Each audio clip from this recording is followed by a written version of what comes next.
kami dari kelompok 3 akan mempresentasikan hasil makalah kami yang berjudul tentang perbandingan pemerintahan negara Suriname dan negara Indonesia. Sebelum kami mempresentasikan hasil kerja kami, izinkan kami memperkenalkan diri kami masing-masing. Saya Aniska Berslima, Wilhelmina Lele, Saya Sinta Putri Ines. Saya Maria Septiana Sedo. dan saya Tresia Luna. Ya, mari kita dengarkan bersama-sama hasil pemaparan dari presentasi kelompok kami. Terima kasih.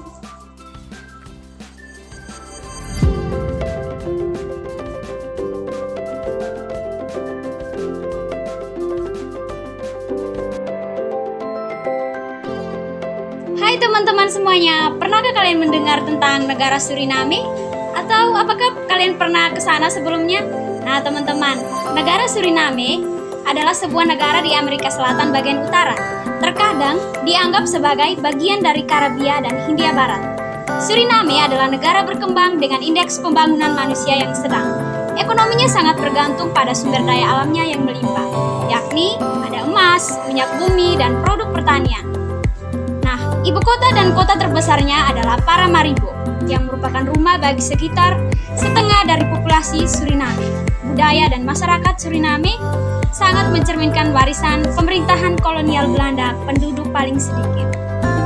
Selanjutnya, letak geografi dan demografi dari negara Suriname. Letak geografi, negara ini berbatasan dengan Guyana, Prancis di timur, Guyana di barat, Brasil di selatan, dan Samudra Atlantik di utara. Perbatasan paling selatan dengan Guyana Prancis dan Guyana disengketakan oleh negara-negara ini di sepanjang Sungai Murawijen dan Corentin. Sementara sebagian dari batas laut yang disengketakan dengan Guyana diarbitrasi oleh pengadilan tetap arbitrase yang bersidang berdasarkan aturan yang ditetapkan dalam lampiran 7 dari Konvensi Perserikatan Bangsa-Bangsa tentang Hukum Laut pada 20 September 2007. Wisata yang ada di negara Suriname adalah Saint Peter and Paul Basilica of Paramaribo, dan tempat wisata yang ada di Indonesia adalah Candi Borobudur. Teman-teman, sekarang kita beralih ke demografi. Pada tahun 2022, Suriname memiliki populasi sekitar 816.040 jiwa. Menurut perkiraan PBB, dibandingkan dengan hanya 541.638 pada sensus tahun 2012. Proporsi anak-anak di bawah usia 15 tahun pada tahun 2010 adalah 28,6%, antara 15 dan 65 tahun 65%, serta berusia 65 tahun atau lebih 6,5%. Kelompok etnis terbesar adalah orang India yang mencakup seperempat populasi 27,4%. Mayoritas dari mereka adalah keturunan pekerja kontrak abad ke-19 dari India yang sebagian besar berasal dari wilayah berbahasa Bhojpuri di Bihar modern, Jharkhand dan Uttar Pradesh di timur laut, Haryana dan Tamil Nadu di tenggara. Jika dihitung sebagai satu suku Afro-Suriname merupakan komunitas terbesar, yaitu sekitar 37,4%. Namun, mereka biasanya dibagi menjadi dua kelompok budaya atau etnis, yaitu Creole dan Mar. Nah teman-teman, setelah kita mengetahui tentang letak geografi dan demografi, selanjutnya kita beralih ke bentuk negara dan sistem pemerintahan negara Suriname. Jadi, bentuk negara Suriname adalah Republik Demokrasi Konstitusional yang didasarkan pada Konstitusi tahun 1987. Cabang legislatif pemerintahannya terdiri dari Majelis Nasional Unikameral yang beranggotakan 51 orang yang dipilih secara serentak dan dipopuler untuk masa jabatan 5 tahun. Sedangkan sistem pemerintahan negara Suriname yaitu negara Suriname menganut pemerintahan Republik Demokratis dengan presiden sebagai kepala negara sekaligus kepala pemerintahan.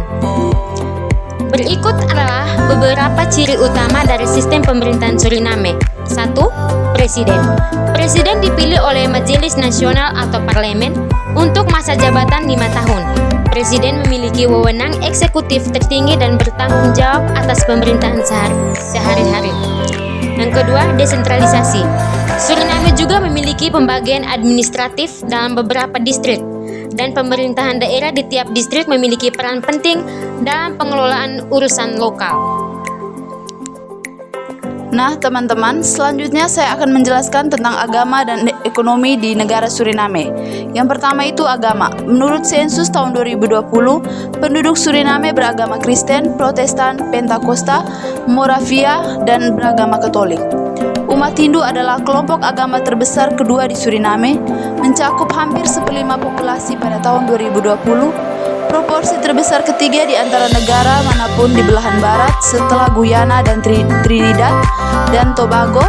Keduanya merupakan kelompok agama terbesar di Suriname. Keduanya dianut oleh sebagian besar orang India. Demikian pula hampir semua penganut agama Hindu terdapat di kalangan penduduk Indo-Suriname. Yang kedua, ekonomi negara Suriname. Pada tahun 2015, Suriname merupakan salah satu negara dengan pertumbuhan ekonomi tercepat di Amerika Latin dan Karibia. Dengan penduduk domestik bruto per kapita meningkat menjadi 9.850 US dollar pada tahun 2014. Perekonomian didorong oleh sumber daya alam yang melimpah, dengan pertambangan menyumbang hampir setengah pendapatan sektor publik dan emas mewakili lebih dari 3/4 total ekspor. Setelah mendengar ekonomi dan agama yang dianut oleh negara Suriname, bagaimana dengan sistem pemilu di negara Suriname? Sistem pemilihan umum di Suriname adalah sistem perwakilan demokrasi gratis yang memungkinkan warga negara memiliki para wakil mereka untuk duduk di Majelis Nasional, yaitu badan legislatif tertinggi di negara tersebut. Suriname menerapkan pemilu yang adil dan langsung dengan. Oke, baik teman-teman, selanjutnya kita beralih ke perbandingannya dengan negara Indonesia. Yang pertama, luas wilayah dan letak geografis. Suriname merupakan negara kecil yang terletak di kawasan Amerika Selatan bagian utara, berbatasan dengan Guyana Brazil dan Prancis Guyana, serta berbatasan langsung dengan Samudra Atlantik di sebelah utara. Sedangkan Indonesia terletak di Asia Tenggara dan Oseania. Indonesia adalah negara kepulauan terbesar di dunia dengan lebih dari 17.000 pulau yang tersebar di antara Samudra Hindia dan Pasifik. Nah, selanjutnya, perbandingan tentang penduduk dan demografi. Di negara Suriname, populasi Suriname sekitar 16.840 jiwa, dengan komposisi etnis yang beragam.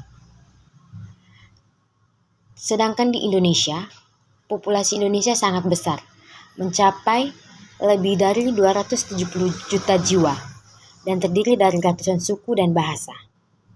Bahasa resmi adalah bahasa Indonesia. Selanjutnya, sistem pemerintahan. Yang pertama, Suriname. Bentuk pemerintahan adalah republik, dengan presiden sebagai kepala negara dan kepala pemerintahan.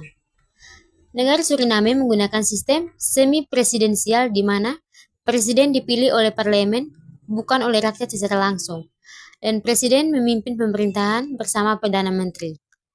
Sedangkan Indonesia juga berbentuk republik dengan sistem pemerintahan presidensial. Presiden Indonesia dipilih langsung oleh rakyat untuk masa jabatan 5 tahun dan memiliki parlemen yang terdiri dari Dewan Perwakilan Rakyat dan Dewan Perwakilan Daerah. Selanjutnya, kesimpulan. Negara Suriname adalah negara di Amerika Selatan dengan ciri khas tersendiri dari segi ekonomi, agama, budaya, politik, dan kondisi geografisnya.